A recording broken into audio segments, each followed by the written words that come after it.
Most of you know who Shigeru Miyamoto is. He's one of the most important people in video game history. He is responsible for many beloved franchises such as Zelda, F-Zero, Star Fox, and, a personal favorite of mine, Pikmin. He's so influential that many people in the industry cite him as their main inspiration. One of those people being John Carmack. Now, John Carmack is a literal god among video game developers, with his work being the foundation of all 3D video games, the point where, to this very day, a majority of 3D games still have traces of his code deep within them. John Carmack has worked on renowned classics such as Commander Keen, Wolfenstein, and Quake. Carmack has cited Miyamoto as one of his main inspirations, and it's really not hard to see why. But it feels like I've forgotten something, like I left out something very important. Right, Mario and Doom! Doom and Mario are like the main franchises these guys are known for. Absolute classics in their own right, with wide appeal that everyone loves. But anyways, the point I'm trying to get to is, imagine Super Mario 64, but Doom.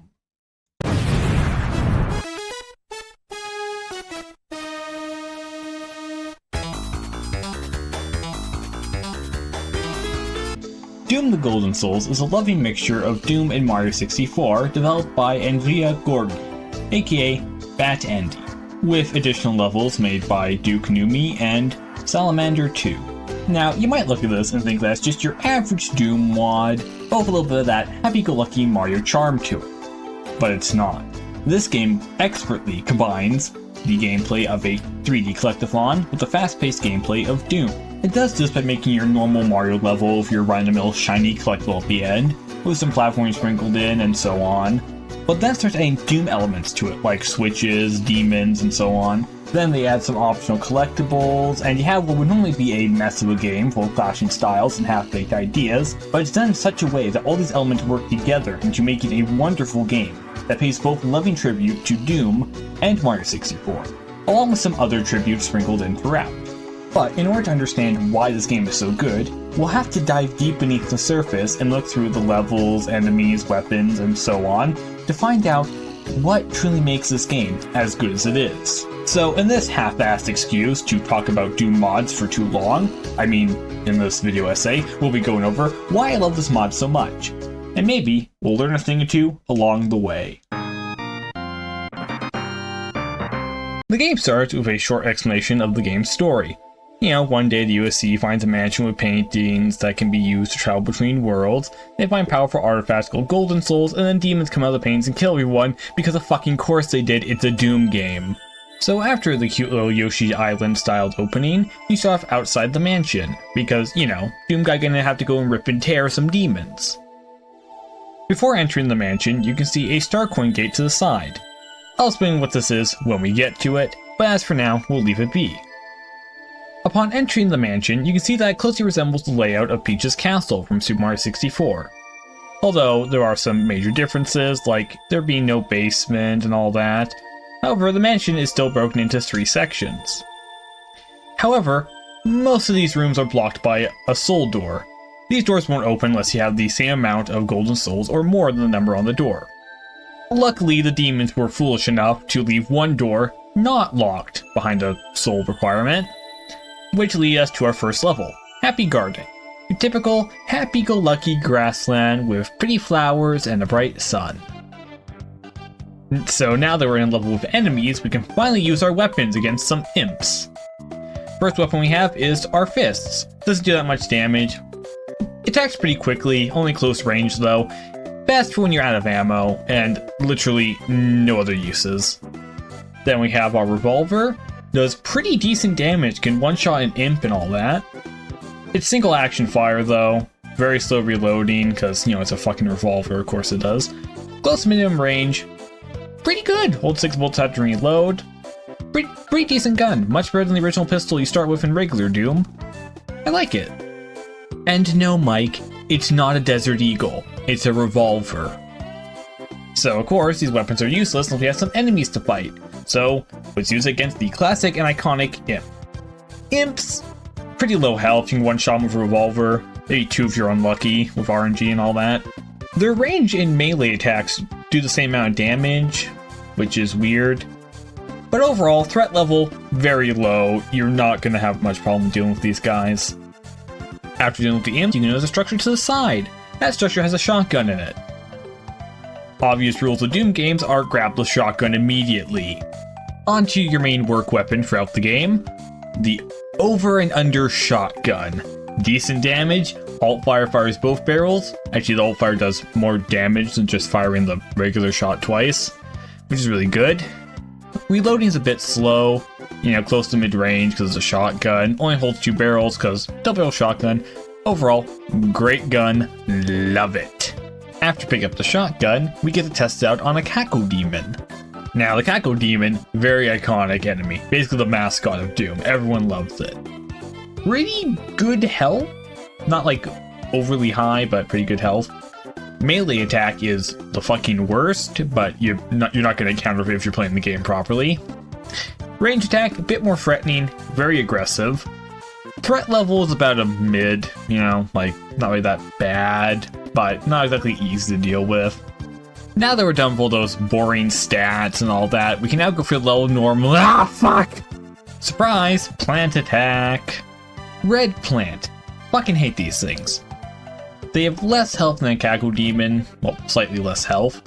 They hurt like the fucking Ion Storm, but they can only attack in their general radius. Threat level is mid to extreme. Really depends on the level. They like to put them in fucking corners so you can't see them until, boom, they hit you. Which is bullshit, but, just check your corners and you should be fine. Mostly.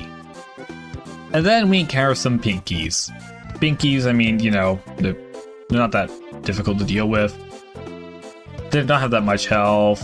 They only have melee attacks, so not that difficult. If they corner you, they're a big threat. But, well, you can jump over enemies in this, which is very useful. So, threat level, low. Honestly, they're about on par with the imps, but in high numbers they can be difficult to deal with. Okay, now that we're done with stats for real this time, at least for a brief time, at this point you'll find a star coin. Just right there, floating there. It's at this point, in my first playthrough, that I knew this game was something special. There are 3 star coins in almost every level in this game, and honestly, I love it. The 3 star coins are a favorite part of any Mario game, honestly. It really does bring me back to the good old days of when Little Fawful14 got a 3DS for Quake Miss, along with Super Mario 3D Land, and I had all the fun in the world just tracking down every single little star coin to get 100% completion. Anyways, so now we gotta watch out for them, because whenever they're star coins, there's always secret levels locked behind them. Now, observant viewers might realize that you can't reach the star coin, or even the rest of the level, without jumping. This is very important because you couldn't jump at all in the original Doom. You could jump in Hexen, but the jump here is much higher and a little bit more floaty, making it more useful.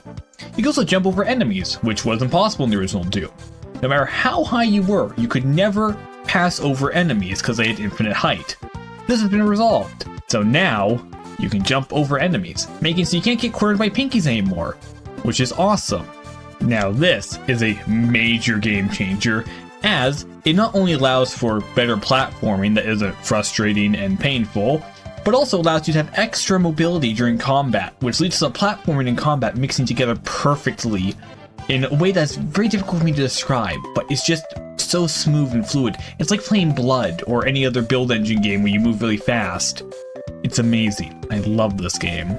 Sadly, the next thing to note is another new enemy, the Hell Knight. Now, Hell Knights have pretty decent health, devastating melee attack, and a range attack that's slightly less devastating, but still don't want to get caught in it. Threat level, however, is still mid because they're basically just more powerful imps. Like, their attacks are easy to dodge and all that, so not really that much of a threat. And then at the very end of the level, we encounter a Golden Cacodemon. Golden Cacodemon, it's just the same as the original Cacodemon, but it drops a shit ton of coins when you shoot it. It also runs away, like a little bitch. But yeah, kill it, it drops a shit ton of coins, very useful. And we'll get into what those coins do later. Anyways, after dealing with the first golden Kaku demon, we can collect our first of many golden souls. These are the main collectibles that mark the end of the level, so look out for these. So after collecting the first golden soul, we're taken back to the mansion. The first level was a great showcase of everything this mod has to offer, with good level design that showcased the improvements to the Doom engine, along with the unique features added to the game. All around, great first level to introduce you to the game. Now that we got one golden soul, we can open up the next level. However, there is another door here that requires one golden soul. So what's behind that door? Behind this door is one of the shops run by Morshu. Ammo, health, armor. It's yours, my friend, as long as you have enough coins. Here you can use all the coins you collected to buy several items. A lot of them are very useful, although the portable medkits are one of my personal favorites, as they can be used to heal you in the middle of the level. Just make sure you map your inventory keys before buying them. On to the next level, Vanilla Hills, which introduces us to red coins. If you've played 64 Sunshine before, you should already know how these works. But for those who don't know, I'll explain it. In a red coin level, you have to collect 8 red coins to summon a star, sign sprite, or in this case, a golden soul. This level also introduces us to swimming, and by extension, drowning. Luckily, the game gives us an air meter, so you know when to surface for air. Of course, near the start of the level, we encountered the AK-47, along with some Kaku demons and Hell Knights. The AK-47 does about half the damage that the pistol does, but makes up for a high rate of fire, high distance, ability to hold 30 rounds before having to reload, very quick reload speed, and just overall very effective. It's your go-to choice for mid to long range combat. Even close-up combat if you want to. It's one of the best guns you're going to get here. Hey, here's a fun little tactic you might not know about. Because the game's like a platforming stage, you can actually shoot enemies that are really far away with this, that are further along the level. But you didn't hear that from me, okay? After getting the AK, we encounter yet another small plant creature. This one, the White Flower. White Flower has about as much health as a Pinky, very low damage for its range attack, and it can only attack what's above it.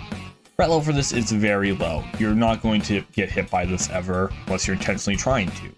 And then we encounter the Bullet Bills. Bullet Bill launchers. They don't have any HP, they're an actual object in the stage. They fire rockets, do very high damage. They fire infinite rockets onto reload. Threat level is low to extreme, really depends on the level. Because they can fuck you over in some stages, and trust me, they do. Other than that, there's nothing much to say about this level. I mean, it's a good, solid introduction to red coins, swimming, and bullet bills. Overall, a great level to get used to more of the game's mechanics, and a fun time to go through. Simple as that. The next level, Sorbento Beach, has a lot more swimming in it, which is good, because you'll get accustomed to these swimming controls. This also introduces the game's explosive weapon, the cannon.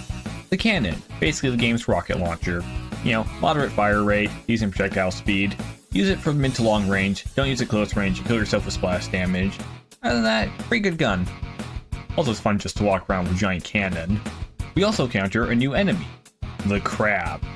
The Crab has 2 HP, does 1 to 8 damage. That's it.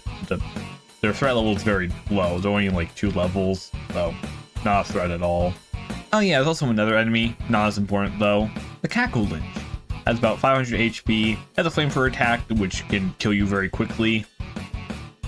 Also, its range attack can do up to 98 damage, basically instantly killing you. Threat level, very extreme. I fucking hate these things. They crawl out of the depths of the Ion Storm, personally, to attack me. Also, their attacks home in. Good luck, Chuckle Fuck! So overall, a good level, introduces some new enemies, gives you the rocket launcher of the game and all that, and teaches you about swimming and air, which is good. Not as good as the previous level, but I still like it. Now we're on to the final level of the section, the Fall Weather Castle. Now this level is great. Introduces us to lava pits, crushers, evil bullet build traps, bosses, but also introduces us to... Did somebody say wizard? The wizards have about 600 HP, have a pretty strong range attack. Also, they constantly fucking teleport, which I hate. Threat level is mid. They're just annoying, if anything. Fucking hate them. But after getting past the wizard, you know, we see the crushers, we see the lava pits, then we come across the most evil bullet bill placement. Well, not the most evil, but one of the evilest. We'll get to the evilest one later. At the end of the level, we come face to face with the first boss, the Giga Kaku Demon. 9,000 HP. Very strong range attack. Doesn't have a melee attack though. Threat level is mid, not really that big of a challenge, just, you know, circle strafe it, shoot it until it dies, you know, as Carmack intended. Also, it says it's an oversized tomato, which never made any sense to me. I don't know why people call Kako Demons tomatoes. Like, I understand meatballs, because, you know, they look like meat, and even raspberries, because, like, yeah, they look like, kind of like little bumps on them that could be like raspberries and all that. And they do have blue blood. But I never understood tomato. They look nothing like tomatoes. Why the fuck do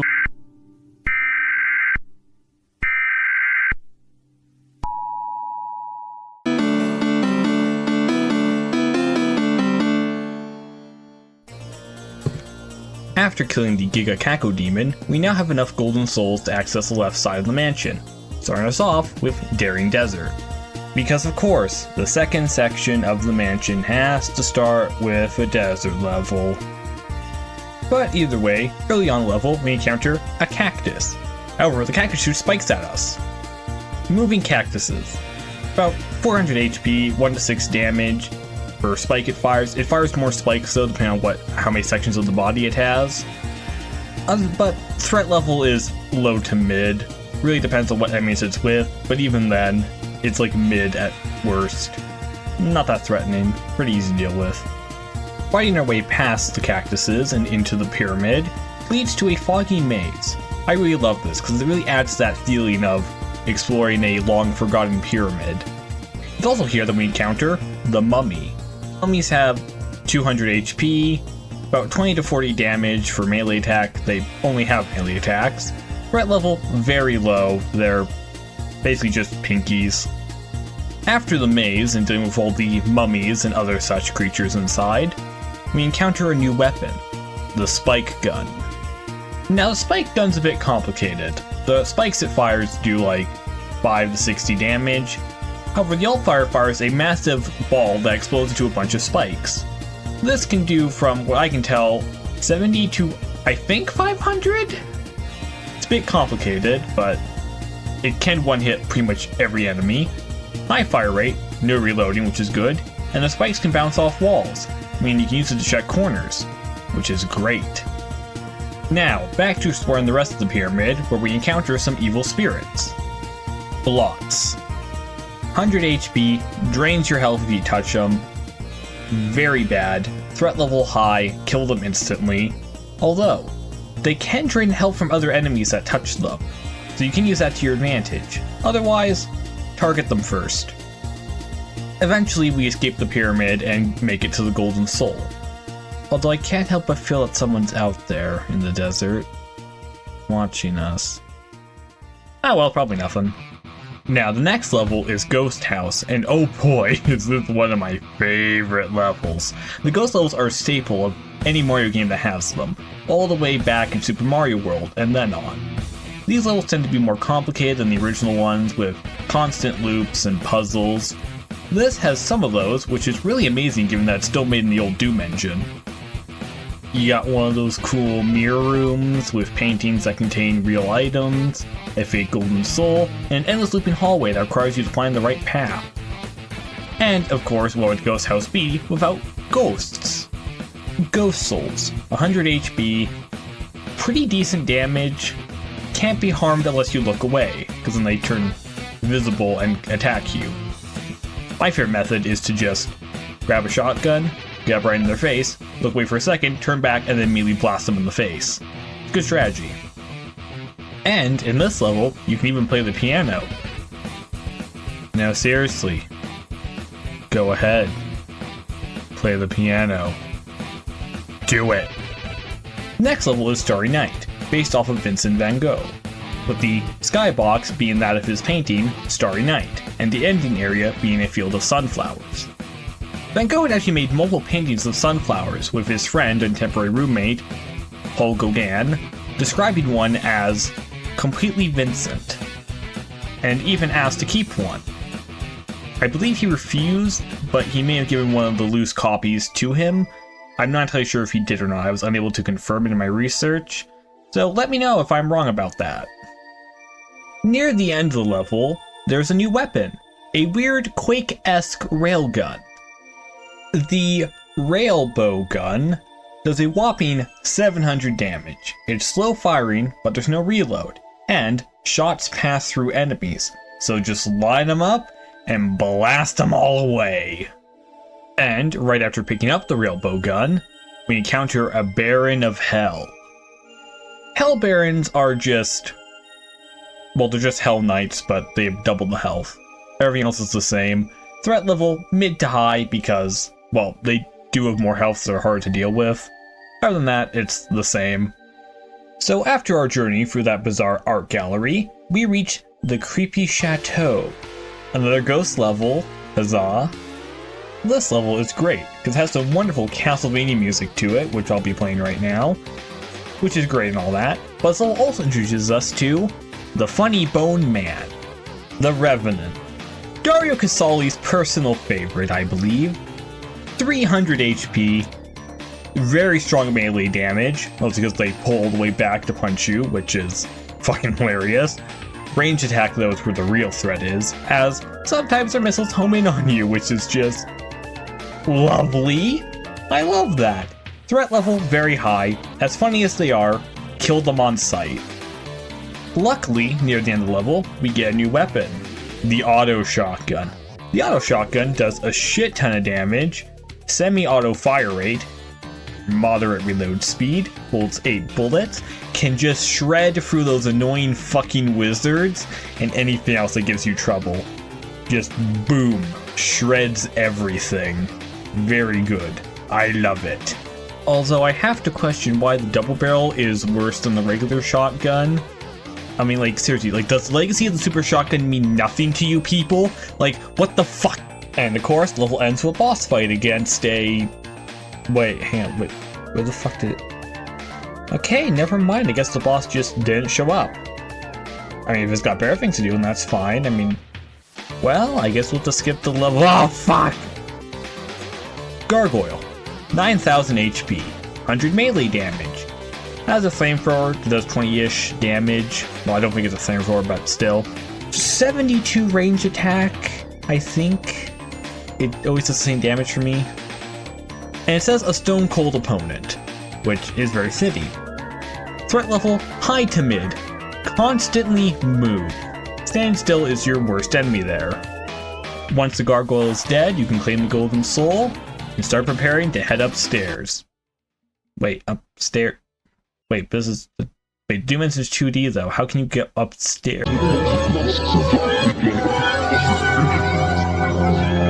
So now we're on the top floor. However, the top floor can be done in any order you want, as there are no soul requirements for any of the doors there. So we'll just do them in order, starting from the left side and ending on the right side. Simple as that.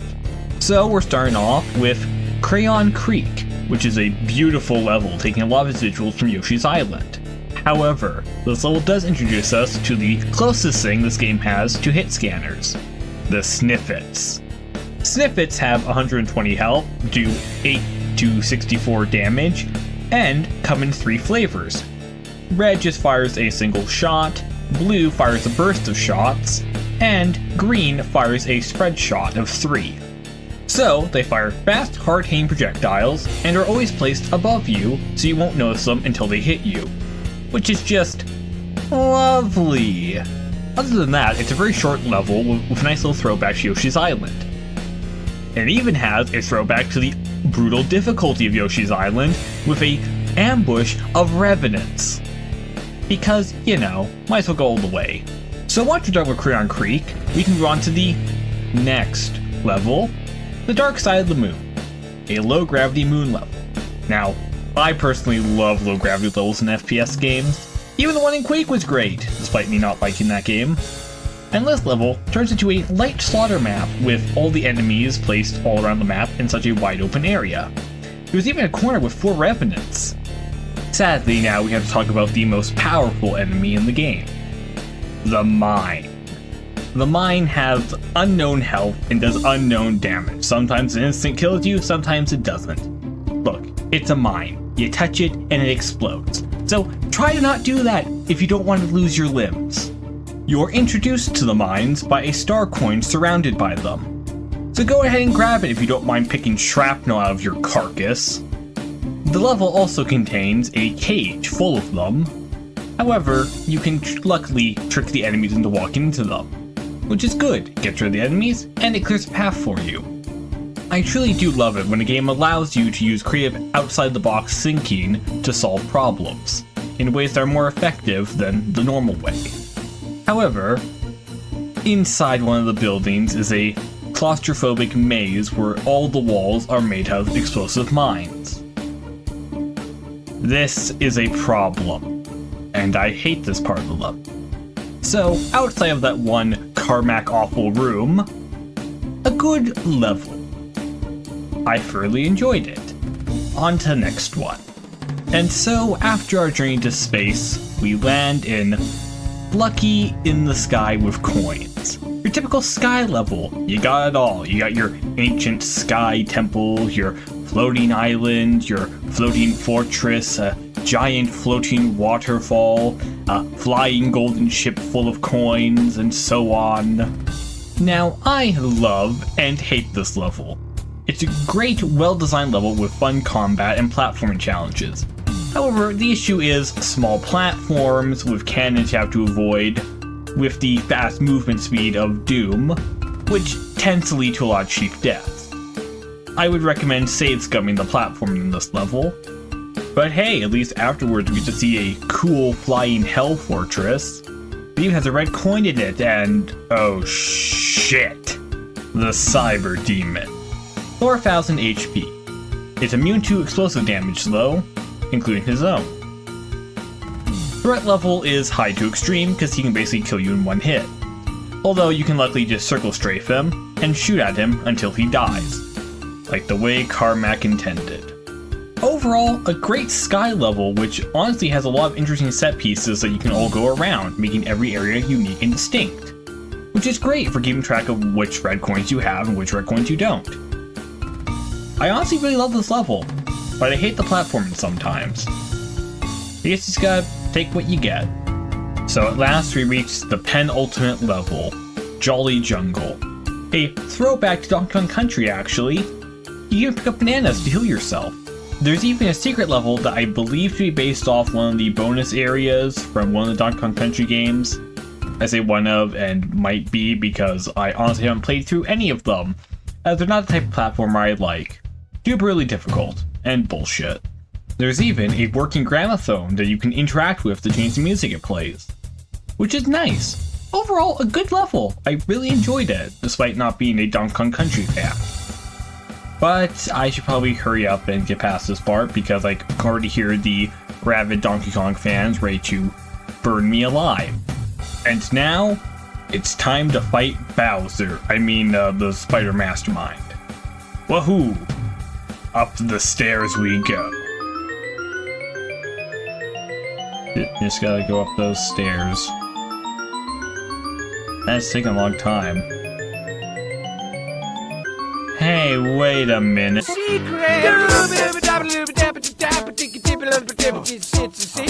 So, it turns out after beating every level, we have 12 golden souls. The issue being that we require 15 to get past the endless staircase. I guess it was all for nothing. Guess we just go back home and hope the issue sorts itself out. Nothing we can do. Such is life sometimes. But what if it didn't end here? What if we missed something? Something that would help us get past the endless staircase and get the last golden souls we needed. Well, now time to go through all the secret levels. Deja Vu Hall, a fun little platforming challenge that ends with a battle against the Cyber Demon again. The level has the same aesthetic as a Sunshine Floodless level, which I really enjoy. The second secret level is Free Falling, It's more like a bonus level than anything else, just free fall to collect as many coins as you can. Just make sure you land on the golden soul on the 3rd time, otherwise you have to go for the entire thing again. And on to the last secret level, Jump Maze Challenge. This level can fuck right off! This level came straight from the depths of the Ion Storm. The most brutal platform, the most evilest bullet bill placement. Yeah, that's right here. And the worst of all, a close quarter maze with mines. Cause why not? I mean, just look at the bullet bill placement. Just look at the fucking mines.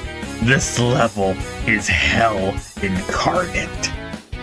If you want to go to the console, enable cheats, and just use the fly cheat, go ahead. I don't blame you. You're probably a better person for it. However, I have rules I have to follow. So, here goes nothing.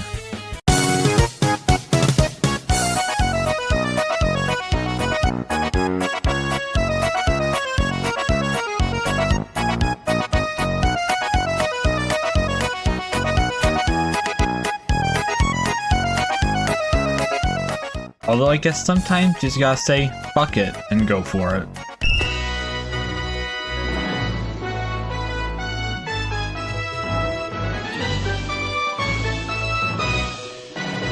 However, if you can beat it without saving, then you, sir, are a true champion of Carmack. Someone who earned my undying respect. I salute you. Go on and claim your prize. Which is bragging rights. Still pretty impressive, though. Now, where were we? Oh, right, the endless staircase.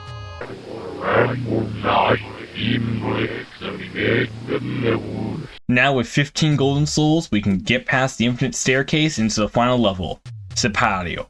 You see, the name behind the level is actually very clever. See, Sipario means curtains, because it's the final level. Anyways, deep philosophical lore implications aside, Sipario is one of those final levels that reuses a bunch of areas from previous levels but makes them more challenging, which I'm a huge fan of. Because if there's one thing Happy Gardens need more of, it was Caco-Lynches. In fact, all the areas reused have more Caco-Lynches, Revenants, Hell Barons, and Wizards. Going through each mini gauntlet will reward you with a Skull Key. Collecting all 4 will open the grand door leading to the roof of the fortress. However, it's being guarded by little brain spiders.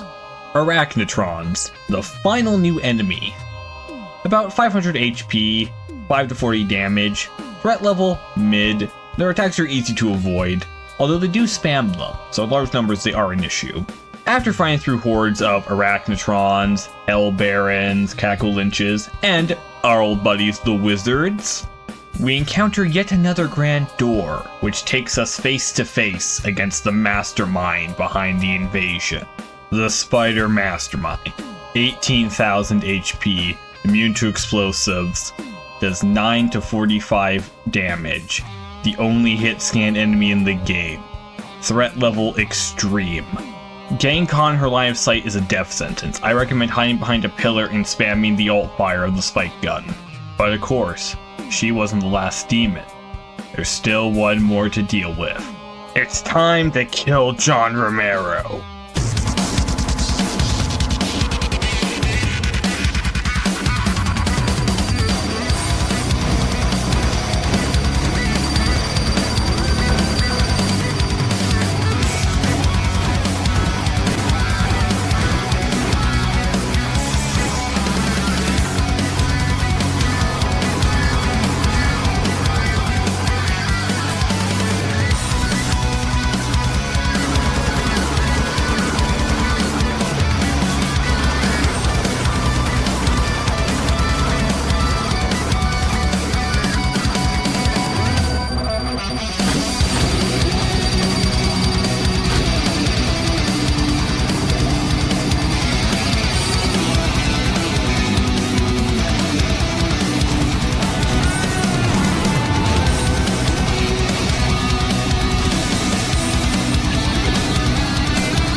He may have grown wings, but he's still weak to lead.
And with the icon of sin, John Romero, dead, we've won. Although, the ending does mention there's more golden souls inside the mansion. And there was another door that required 21 souls next to the final level. Ooh, I know! Maybe there's a secret behind John Romero!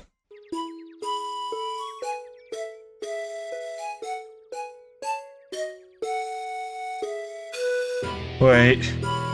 What? That's not Romero. That's not him.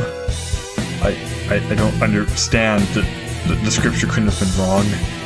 No. No!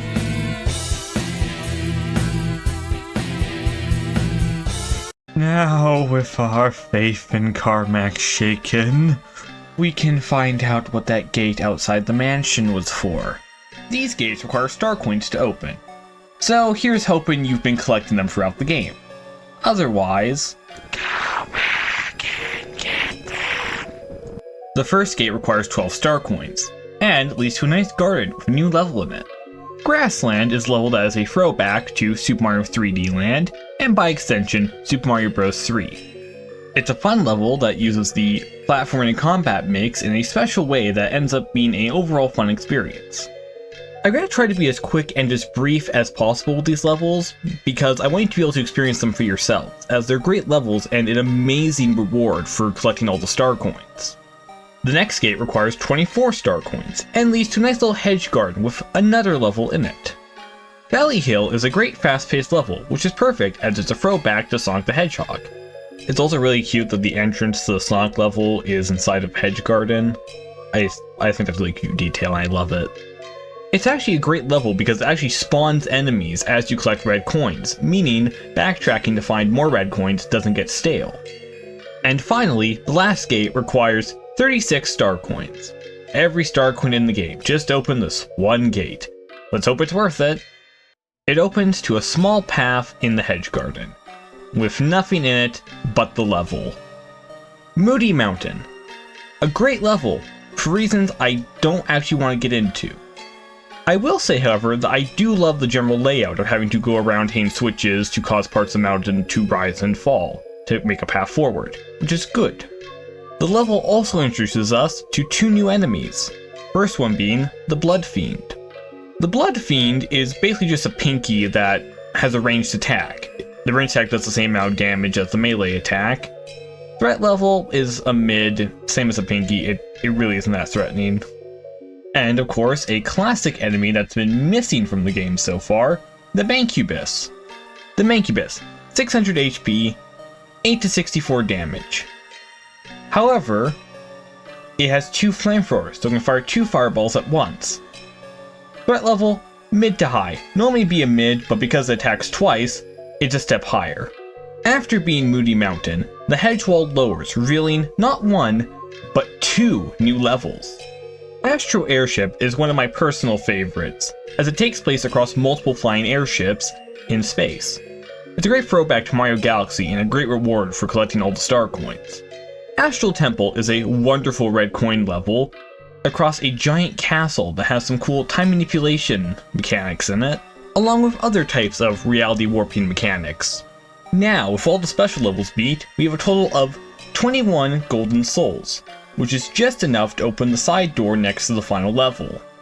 The door leads us through a beautiful staircase to a giant platform in space, with 2 levels in it, and a switch. Attempting to hit the switch gives us a message telling us that we need to collect every single golden soul before we can hit the switch. Space Ghost House is another great ghost level. This one, however, has a bit more tricky platforming and can be a bit confusing sometimes. Other than that though, great level, love it to death. However, if you're having difficulty finding the last red coin in that level, I recommend checking the mirrors. You might see the reflection of something that isn't actually there. Rainbow Citadel is a throwback to Mario Kart's Rainbow Road, with a little bit of the Star Festival from Mario Galaxy thrown in there. A great level, however, it does introduce the poisonous plants, which suck. They don't get their own enemy graphic though, they're just the exact same as the red plants, but they poison you. Now, with all 23 golden souls in hand, we can finally hit that switch, and it reveals the final level, simply titled, Thank You. It's a very short level filled with some golden cackle demons and a bunch of coins. Some of the coins are actually spelling out the message, You are a super player. A nice little tribute to Super Mario World that caps the game off on a satisfying high note.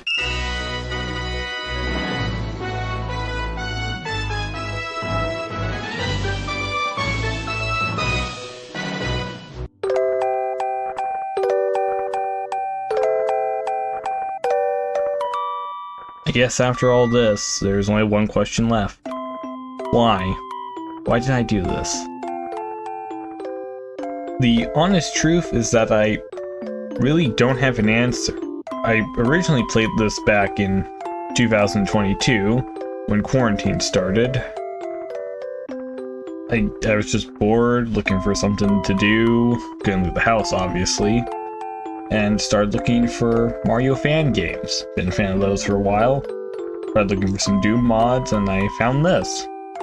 It was a mix of both, and I fell in love with it. I actually made a Steam guide for this before it, showing casing all the secrets and all that. I did that because I love the game so much, but I guess it just didn't feel like enough. I want people to know about this mod and to play it. It's really great, and I love it.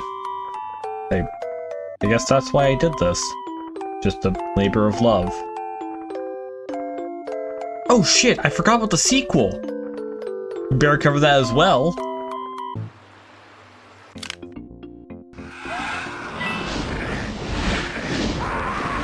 Nope, I'm fucking done with this shit. I'm not doing it anymore.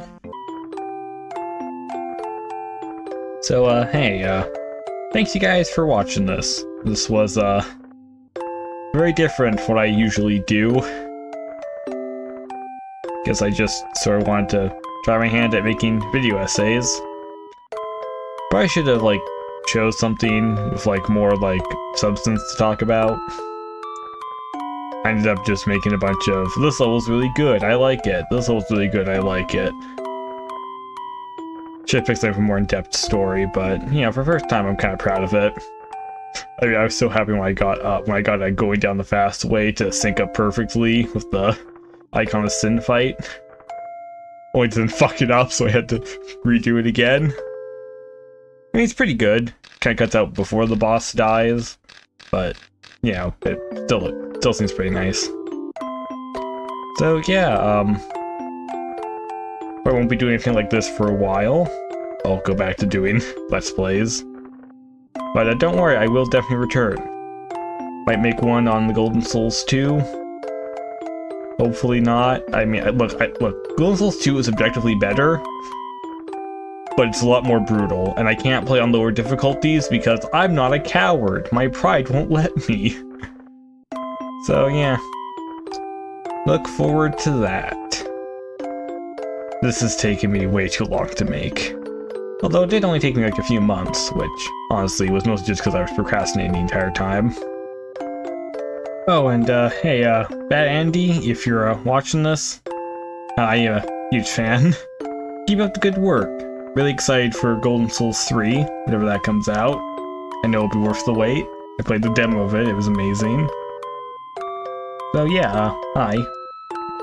Well, I'll see you guys later. Fall 14, signing out. Goodbye.